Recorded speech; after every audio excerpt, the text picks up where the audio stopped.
¿Por qué es importante el agua? Bueno, básicamente es un factor limitante que tiene que ver con el consumo del alimento. Creo que él también decía que precisamente el alimento representa entre un 75 y un 80% del costo de inversión en una operación, bien sea porcina o avícola. Da igual, en una operación de monogástrico el alimento representa más o menos ese costo. Ahora bien, si el animal, que es algo que quisiera yo que ustedes se lo llevaran en la mente, grabadito, es que si el animal no consume suficiente agua, no va a consumir alimento por muy bueno, malo o regular que éste sea. Entonces, eso es sumamente importante y parece un detalle tonto, pero es precisamente allí es donde está el secreto del tema, que no le damos esa importancia. Precisamente, como dice en el siguiente punto, usted puede vivir sin alimento, pero sin agua no. Entonces, de allí la percepción que debemos llevarnos de la importancia del elemento agua, que como no lo compramos realmente con un costo alto, entonces quizás no le damos esa importancia. Y evidentemente el otro factor es su involucración en la regulación corporal en los animales. Aquí hemos hablado recientemente, acaba de pasar un tema que tiene que ver con la climatización del área donde se encuentran los animales, que para mí no es más sino darle unas condiciones de temperatura y por supuesto de reducción de los elementos tóxicos que se producen en la misma, para darle un mejor confort. ¿Y un mejor confort qué significa dentro de esa galera? Es tener una mejor condición para consumir agua en primer lugar, que probablemente tenga una mejor temperatura, fuera de los temas de presión y caudal que debería haber, y el número adecuado de bebederos que debería haber también en ese espacio, para después entonces ocuparnos del tema de consumo de alimentos, que siempre va a seguir una segunda parte a pesar de que el alto costo que representa es obvio, ¿no? Y por supuesto está involucrado en muchas reacciones básicas que no vienen al caso a nivel celular, etcétera, etcétera. Vean lo importante que representa una simple reducción o una deshidratación de un 10%, que pareciera nada, pero ya ahí empieza el animal a sufrir un estrés lo suficientemente fuerte para que su sistema inmunitario se vea afectado y no responder bien a un programa de inmunización, solamente por no estar lo suficientemente hidratado, ¿ok? Un 20% evidentemente el animal se muere, ¿ok? Entonces, es muy importante y sobre todo en nuestro ambiente, zona tropical, tenemos, creo que, si mal no recuerdo, el doctor Rey hablaba acerca de la interacción entre humedad y temperatura y un índice de calor, que sumaba los grados centígrados más la humedad relativa del ambiente, cosa que en Panamá es sumamente importante, porque la cantidad de lluvia, sobre todo en los meses creo que de julio a octubre, noviembre, son sumamente altas y llueve 5 días intensamente y después sale el sol intensamente también otros 3 días y eso complica más la situación. Entonces, el tema de la hidratación es sumamente importante, no solamente en esas épocas, sino todo el año, tomando en cuenta que en unas hay más humedad y en otras hay menos, ¿no? La relación de consumo de alimento y agua en condiciones de ambiente termoneutral, o sea, de confort, es de 2:1. Pero esa zona de termoneutralidad, como también creo que lo explicaba el doctor Rey, se ubica en unas ciertas 6 o 8 horas al día. El resto tenemos o muy altas temperaturas o muy alta humedad, o en algunos casos unas pocas horas de frío, con animales previamente estresados y con un nivel de cortisona alto en el sistema. Entonces, no es 2:1, generalmente va a ser la relación mayor a esa. ¿Qué quiero enfatizar con eso? Que si ustedes llegan al cuarto donde tienen a los animales y sacan la cuenta del número de bebederos y la cantidad de agua que están suministrando ahí, puede que se lleven una sorpresa en relación a ese consumo o a ese... Porque a veces sacamos la cuenta y decimos, no, tenemos suficientes bebederos. Sí, pero hay suficiente presión ahí para dar la cantidad de litros por minuto que se requieren para la cantidad de animales que tenemos allí. Probablemente no, porque en la mayoría de nuestras granjas no tenemos un sistema hidroneumático que permita mantener una presión y un caudal como lo que dice la tabla y como les voy a mostrar más adelante, sino que muchas veces es por caída libre, por gravedad, ¿ok? Fuera de los temas de mantenimiento que debemos darle a esa línea del sistema hídrico, al igual que la limpieza de los diferentes tipos de bebederos que también vamos a ver un poquito más adelante. En este cuadro básicamente lo que quiero mostrarles es la relación que hay entre lo que es el consumo y el egreso. Como pueden ver, el 85% del agua que ingresa en un animal se va a través de la orina y a través del proceso respiratorio. En una de las gráficas que también mostraba uno de mis colegas anteriores, donde había una cerda con una serie de lechoncitos pegados de las tetas, veían cómo respiraba, el aumento hablaba de 30 o 40 veces su ritmo respiratorio. Pues bien, ahí se está deshidratando el animal, fuera de lo que él mencionaba en cuanto a la producción de cortisona. ¿Ok? Todo eso no solamente afecta al animal adulto, sino en el caso de esas madres, a los lechones por sí, que vamos a ver más adelante cómo eso termina afectando al animal, tanto en esa condición, sino la calidad de los lechones que salen de allí, más la calidad de madre lactante que sacamos una vez destetados los animalitos. Esto es una referencia de cuáles serían las temperaturas, digamos, de confort para las diferentes etapas productivas de los animales, desde lo que son las cerdas lactantes y lechones. Ahí hablábamos, acaba de explicar el tema de la relación de temperatura en un ambiente climatizado, donde de alguna manera se puede manejar esos detalles. Pero en la mayoría de los galpones de las granjas no tenemos eso, y es donde hay que cuidar precisamente esos detalles. Ok. Ponemos como ejemplo el tema de la termoneutralidad, o sea, la zona de confort, y nos vamos a lo que es la maternidad y la condición de la madre lactante. Porque quizás ahí es donde está el corazón del negocio. Ese es el núcleo principal donde debemos poner la mayor atención, porque esa es la unidad que produce los animalitos en cada ciclo. Y si estamos hablando de que la temperatura de confort de este animal, para que pueda haber una optimización de consumo de agua y de alimento, que son los insumos para que ese animal pueda producir suficiente leche, estamos hablando de 8 a 10 litros por día, con 12 lechones como camada, generalmente no tenemos 26 grados. Generalmente estamos por encima de eso en la galera, menos que tenga un sistema climatizado como lo explicaban anteriormente, y lo que significa que es un animal que va a estar en una zona siempre de estrés calórico. Eso significa que va a tener un menor consumo de alimento, y ahí es donde yo he visto condiciones acá donde el manejo que le dan a las maternidades con el tema del agua, donde hemos visto mejores resultados, ha sido donde se le ha puesto más atención a levantar la madre lactante y suministrarle agua que tiene una temperatura probablemente muy fresca, no medida, pero sí fresca.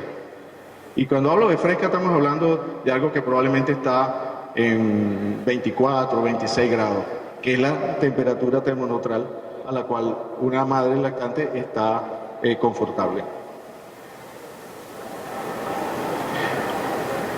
En este cuadro quiero mostrarles lo que les decía anteriormente. Ahí pueden ver cómo la temperatura en dos cerdas lactantes con destetes a diferentes edades, 22 y 27 días, se les por el simple hecho de cambiar la temperatura ambiente de 20 a 30 grados, que 30 grados es probablemente lo que más comúnmente tenemos nosotros en nuestras granjas, en las salas de maternidad, cómo se reduce drásticamente el consumo de alimentos, afecta evidentemente la condición corporal, hay una mayor condición corporal porque al no consumir alimentos, ¿de dónde va a salir esa energía para primero ella mantenerse viva y por el otro lado mantener paralelamente una producción de leche para unos lechones que están estimulando esa ubre todos los días?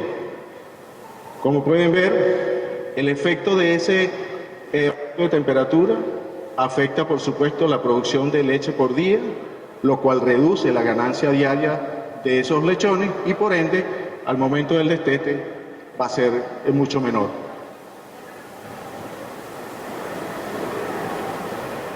Caemos entonces en el tema de la calidad. La calidad y el origen del agua. Bueno, hay dos fuentes, o tenemos pozos profundos en la finca, de la cual es la que la mayor parte de ustedes utiliza, o algunos que tienen acceso a ríos con cierto tratamiento filtrado y sedimentación para uso en la granja, o aquellos que usan agua de la municipalidad, que probablemente no son muchos. Pero, ¿qué es lo que pasa aquí con la calidad? Pues no hay una evaluación de la misma. Creo que alguien de mis colegas anteriormente hablaba de hacer evaluaciones bimensuales.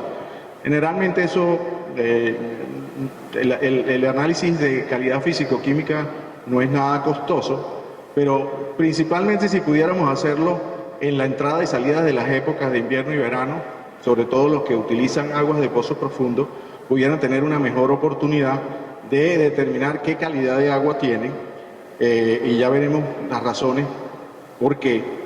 Y evidentemente si vamos a hacer una evaluación de ese estilo, sistemática, unas 2 veces por año, por época del año, es para utilizar esa data y garantizarle entonces la mejor calidad de la misma a los animales. No voy a dejar de repetir, consumo de agua adecuado es sinónimo de un óptimo consumo de alimentos y por ende una mayor respuesta del potencial genético de los animales que tengamos en la finca, sean de mediana, alta o baja calidad genética. Pero evidentemente el alimento, como decía, muchas veces a uno como nutricionista le dicen, no, cuando hay un problema o es del veterinario, o es el nutricionista, o es la planta de alimentos, y quizás hay detalles de manejo fuera del tema de ventilación, etcétera, pero el agua es algo que cuando estaba preparando esta charla me consigo que efectivamente no mucha gente le aplica interés a la misma, pero el impacto sobre los rendimientos son sumamente interesantes. Fíjense todos los problemas que están correlacionados con los parámetros que podemos medir cuando determinamos la calidad del agua. El tema microbiológico, evidentemente, en el agua que le suministramos a nuestros animales pueden venir parásitos de diferentes magnitudes y de diferentes grados de patogenicidad. El pH del agua, que no solamente puede ocasionar problemas fisiológicos en los animales, sino también afectar la forma como aplicamos procesos de desinfección e incluso la aplicación de suplementos electrolíticos o suplementos vitamínicos, mineral, o los tratamientos que muchas veces en algunos casos algunos productores hacen a través del agua con antibióticos, pueden afectarse en su efectividad por el simple hecho de tener un pH distinto o una dureza distinta o la presencia de ciertos niveles de materia orgánica. Los nitratos y sulfatos, que evidentemente, como verán, también pueden ocasionar problemas que no necesariamente están relacionados con un problema viral o un problema bacteriano, sino que les ocasiona un problema que a veces terminamos no evaluando de manera integral, porque el agua, que es lo más barato, no le damos una mínima atención. Aquí hay muchos números, pero quizás lo más importante de aquí es la franja azul. Estos son, cuando usted manda una muestra de agua a algún laboratorio, estos son los parámetros que usted necesita, por lo menos como forma mínima, evaluar. Sólidos totales, pH, dureza, hierro, sulfato y materia orgánica. No es una evaluación que cuesta muy cara, pero te dice mucha información en cuanto a la calidad del agua que tú tienes en tu finca y cómo puedes utilizar esa información a tu beneficio para, evidentemente, sacarle un mejor provecho de su uso en el rendimiento de campo. Esta es la otra parte, que es la parte bacteriológica del agua. Evidentemente, sobre todo los de pozo profundo, por si hay alguna contaminación con microbiológicos como Escherichia coli o coliformes fecales, que generalmente son los más comunes que se consiguen allí, generadores de problemas de tipo intestinales. Bueno, entonces tocamos el tema de cómo presentamos o suministramos esta agua a nuestros animales. Evidentemente hay diferentes sistemas, bebederos automáticos, bebederos de niveles constantes, instalaciones muy sofisticadas, pero una de las cosas que hay que tener claro es que cada uno de ellos no son perfectos y hay que tener una supervisión sobre el funcionamiento, así como el mantenimiento del mismo y la adecuación, digamos, de las características de los mismos en cuanto a suplir la cantidad suficiente, porque hablábamos primero de calidad, después tenemos que hablar cuando es determinar la cantidad suficiente de puntos de suministro que cubran las necesidades del número de animales que tenemos en cada chiquero o en cada cuarto. Tipos de bebedero, evidentemente hay de diferentes formas, la taza o tazón, el chupón, que puede venir tipo nariz o mordisco, el pezón, el tipo tetina, el tipo bandeja en el caso de las maternidades. Hay diferentes formas, pero quizá cada uno tiene su particularidad y el mejor consejo sería hacer una buena evaluación de cada uno de ellos y sobre todo, por ejemplo, en el caso de los lechones, es la ubicación adecuada, de manera de que siempre va a haber un porcentaje de o bien de su consumo o de pérdida, dependiendo de cómo se ubiquen los chupones o los pezones, porque tiene que ver, la literatura habla de 45 grados, de manera tal que el animal tenga que levantar su cabeza y que haya un menor desperdicio y una mayor ingesta. Aquí pueden ver la foto, más o menos eso es lo que hablan de los 45 grados, de manera que el animalito tenga que levantar la cabeza. He visto muchas líneas de bebederos donde o están al mismo nivel del lomo de los animales o está por debajo. Hay mucho desperdicio, no es que el animal no tome agua, pero hay mucho desperdicio y probablemente si no hay un número tampoco suficiente, hay un subconsumo de agua. Vuelvo y repito, importante relacionar consumo de agua con consumo de alimento.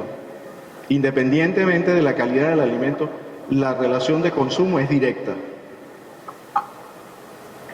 Aquí tienen algunas fotos de lo que son taza o tazón, que generalmente son para el área de maternidad. Las condiciones de conducción. Básicamente aquí estamos hablando de lo que les decía anteriormente, el tema del caudal y la presión adecuada para que la cantidad de mililitros por minuto sea la suficiente para suministrar y cubrir los requerimientos diarios del animal.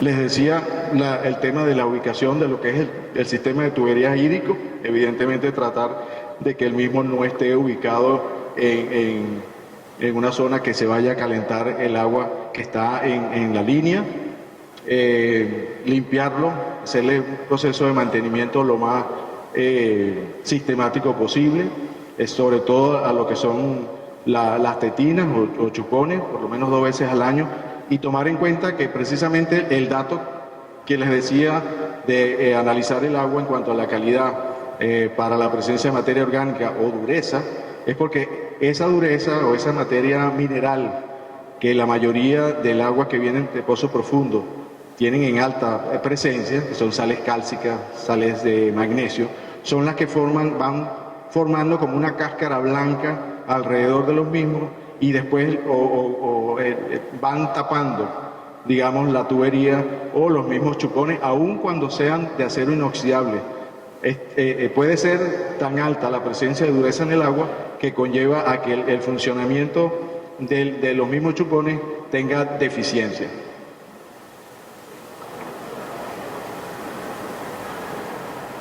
Caudal, esta es una relación donde pueden ver que evidentemente en la medida que la etapa de producción va aumentando, el caudal que debemos tener a nivel de cada una de las fuentes, tetina o lo que sea, debe estar alrededor de esto, de manera tal de que esta información y adecuado, por supuesto, al número de animales que vaya por cuarto, nos garantice un suministro de agua satisfactorio. Aquí pueden ver una referencia, ven cómo en las diferentes etapas, en la medida que vamos vamos avanzando en la etapa de producción, el flujo que debemos garantizar mínimo de mililitros por minuto va aumentando, siendo por supuesto mucho más alto en la sala de maternidad.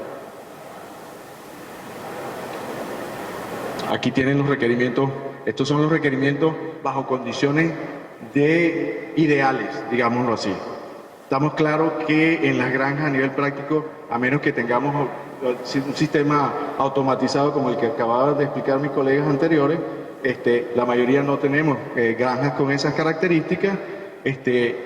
Debemos tomar en cuenta que probablemente las necesidades de agua en nuestros animales es mucho más alto de lo que se puede indicar en esta tabla.